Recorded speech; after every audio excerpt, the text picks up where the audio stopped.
Hello friends, welcome back to the shop. Today is Sunday, August 26th, and it is a beautiful day here in Eastern PA.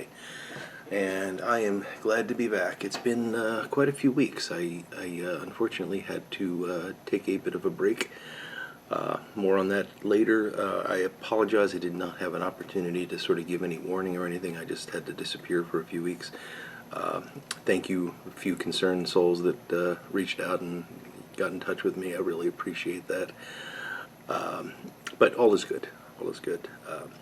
So let me just kind of briefly tell you what happened. There was a bit of a medical emergency involving my wife, and it's not, I'm not going to go into any great detail on this, but she was visiting her family out in Pittsburgh. I was here in Eastern PA, and something happened that led to her being hospitalized, and I had to go out to Pittsburgh, spend time there, bring her back. Her sister, my sister-in-law, was kind enough to come and spend a week with us, so that was really helpful. And everybody's fine, everybody's back on track and healthy and good and all that kind of stuff. But you know, it was a bit of a scare, and there were a couple of weeks where I just didn't have time to think about pipes and pipe-related things.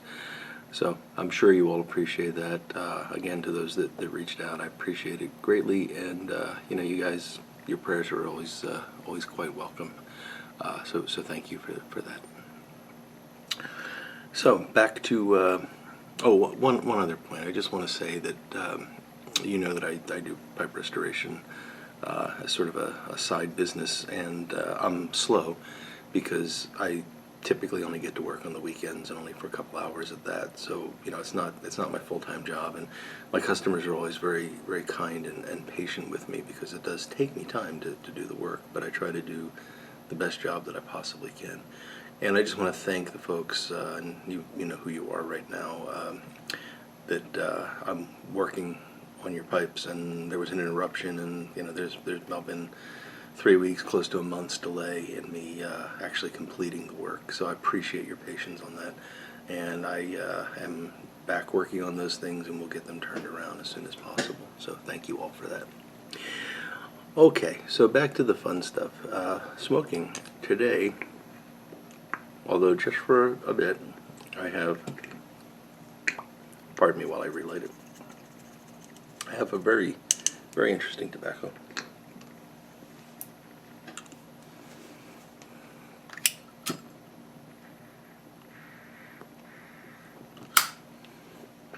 And that is this Three Nuns Green with this beautiful health warning on it. In case you didn't know, nicotine is an addictive chemical. So it says so right here. Three Nuns Green. So this is an interesting blend. Those of you that are fans of Three Nuns or that know the history, there's been this debate in recent years. You know, Three Nuns is one of these blends that's been introduced and reintroduced and sold and moved and everything else, and I don't think anybody actually knows what the original recipe was.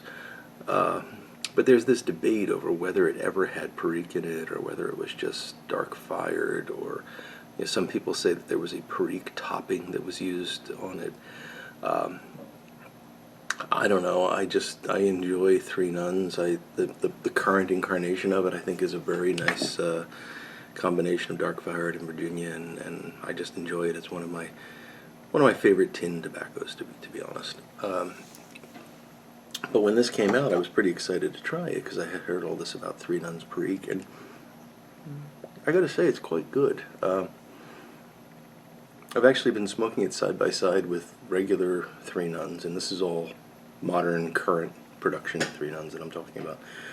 And yeah, it's very different.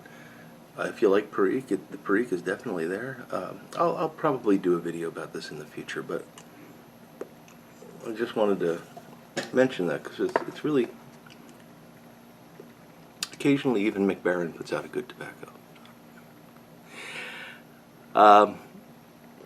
But on to the real business of the day, and that's to get back to the Great Filter Challenge.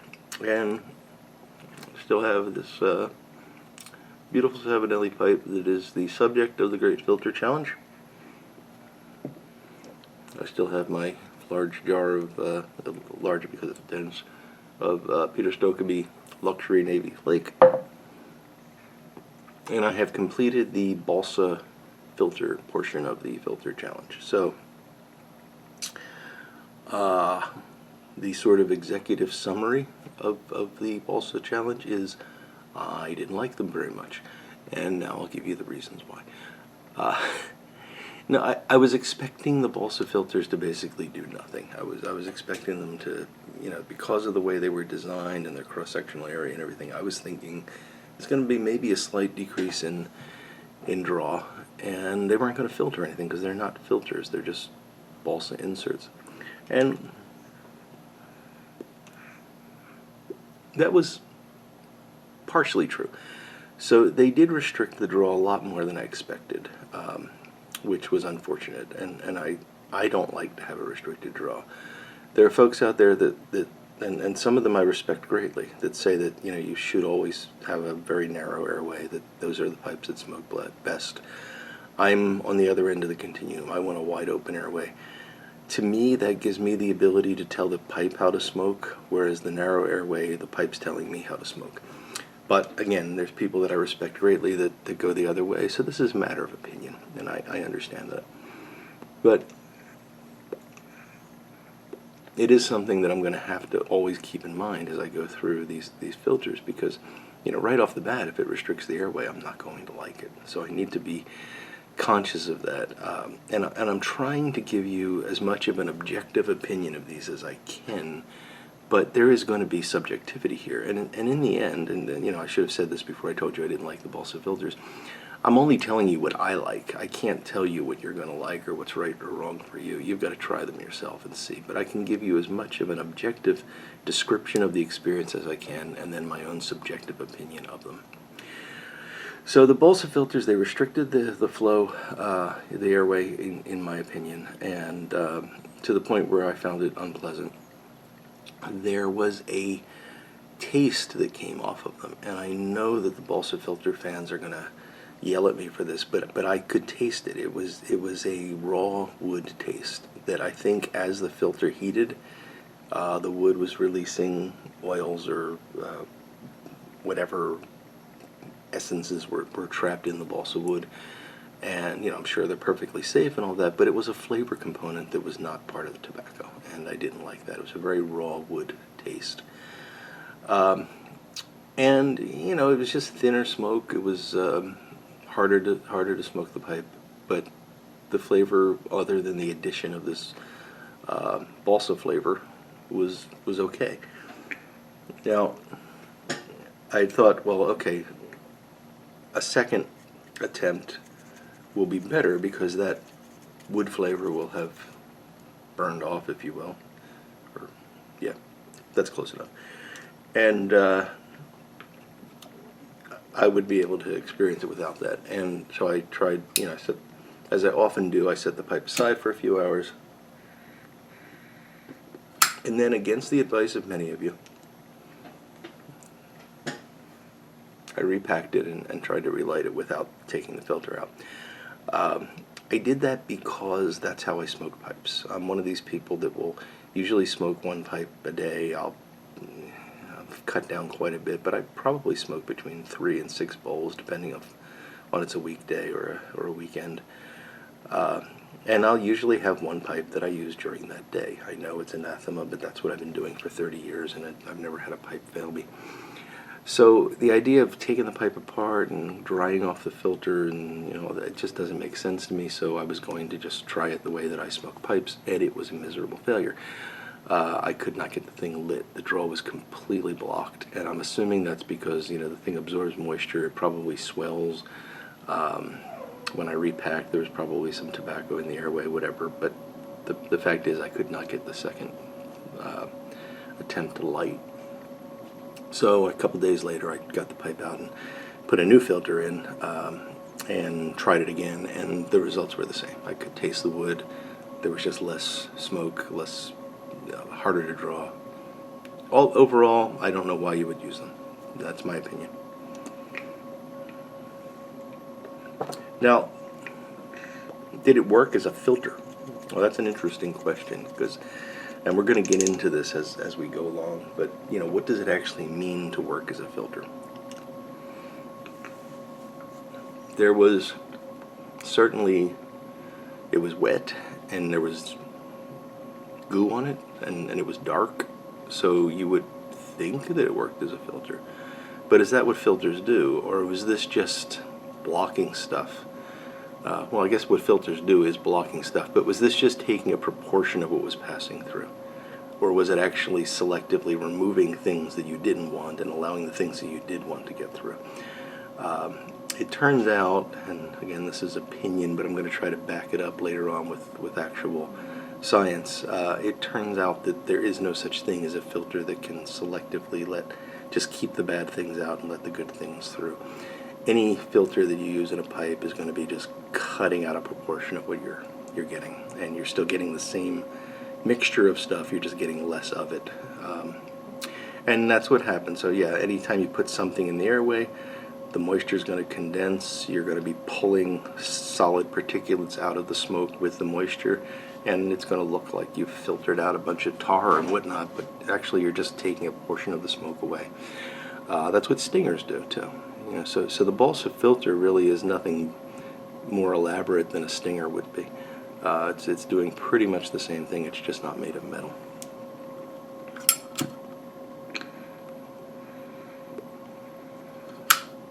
But I can't say this strongly enough. If you like Balsa filters and you're using them, keep on doing it. This is one man's opinion, and opinions are cheap in pipe smoking.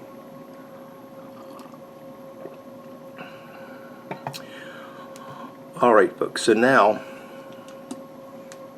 we move on to the next phase of the challenge. So the first filter that we're going to be trying, and this is the way this is going to work, is I'm going to smoke it live here. I'm then going to have at least one other smoke, either with the same filter, or if that doesn't work out, I've got another one that I can replace, and then next time I'll report back to you on this filter. So this is a Peterson. Hopefully I can get that to focus in for you. Come on, there we go. Peterson. I think that these are all charcoal filters. It's got the way I've been told these work is that there's a colored end and a not colored end, and the colored end is a plastic, and that's supposed to go towards your mouth. The idea being that if the plastic goes towards the tobacco, it'll be much too hot and it'll melt. I don't know if that's true or not, but that's what I'm going with. So we'll just remember what the draw is like with no filter. And we will install the filter with the plastic side towards the mouth. Don't know if you could see what I was doing there, sorry. Just to prove filter's in place. Alright, so, oh wow, that's a much, boy, that's cut the draw down to almost nothing. I don't know if you can hear how restricted that is. Alright, well, that doesn't bode well, but we will proceed. And I've got the Stokeby Luxury Navy Flake here, which I'm hoping one of these filters just brings alive for me, because this has not been a tobacco I've enjoyed. I haven't hated it, but it's just been, like I said before, a little bit too young Virginia for me. You know, tangy, harsh, nowhere near enough burley.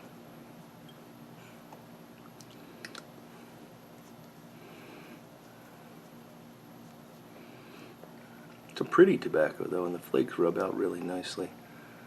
I think I've told you before, I don't really rub them out. I just kind of twist them up and then stuff them in and let them expand. And that's always worked well. Okay, there we go.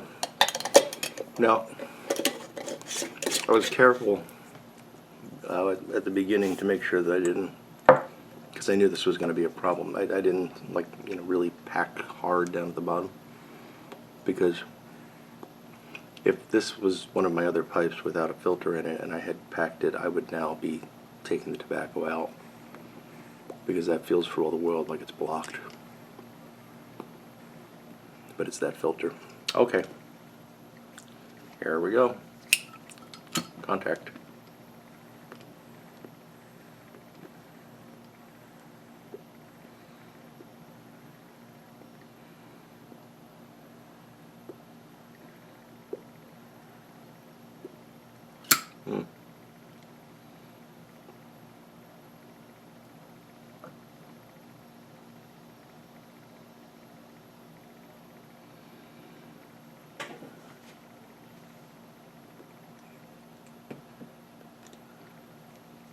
I don't know how entertaining this is for you to watch me try out filters, but from my point of view, I would think it would be boring.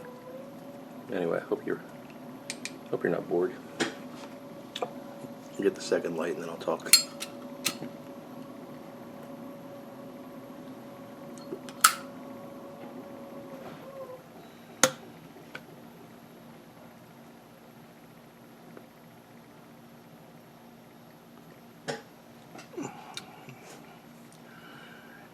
Yeah, this is interesting.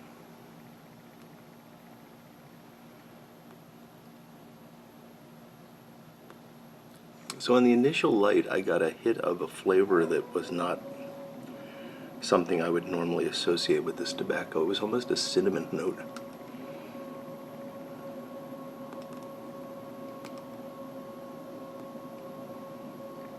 That may have been something coming off the filter, or it may have been something that's there all the time but I didn't get because of the lack of filter. I don't know.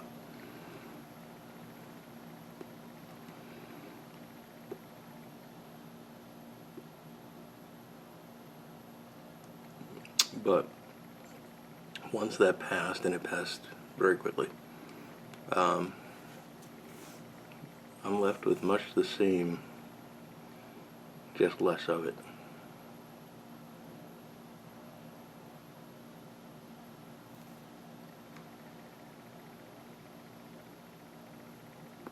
So I feel like I have to draw a lot harder in order to get the amount of smoke that I want.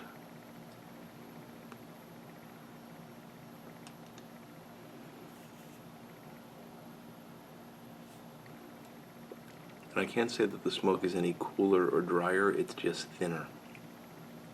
There's just less. Yeah, it's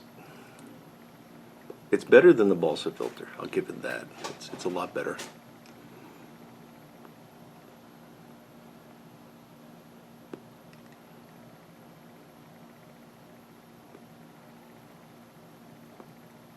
Well, I need to spend some time with it, and that's what I will do.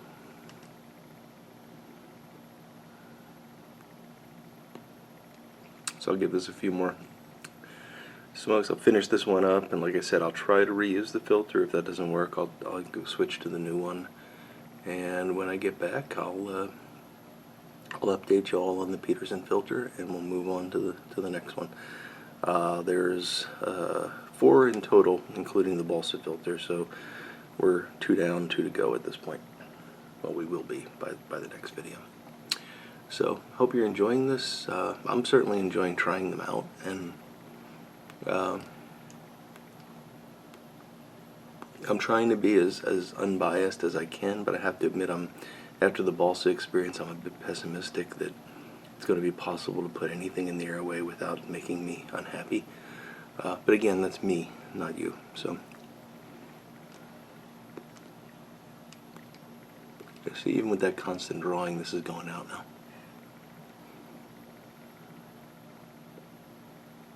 And that never happened with the adapter in place, with no filter.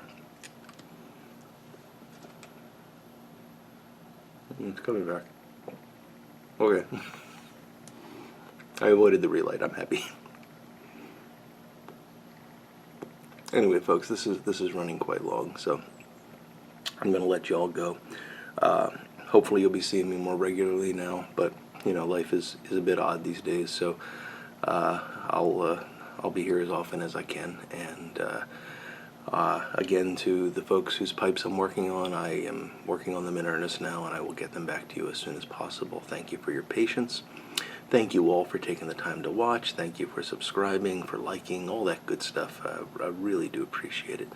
And thank you for your continued support and prayer, because that means the world to me. So until the next time, I will look forward to talking to you all again very soon. And take care of yourself. Have a great week. Goodbye now.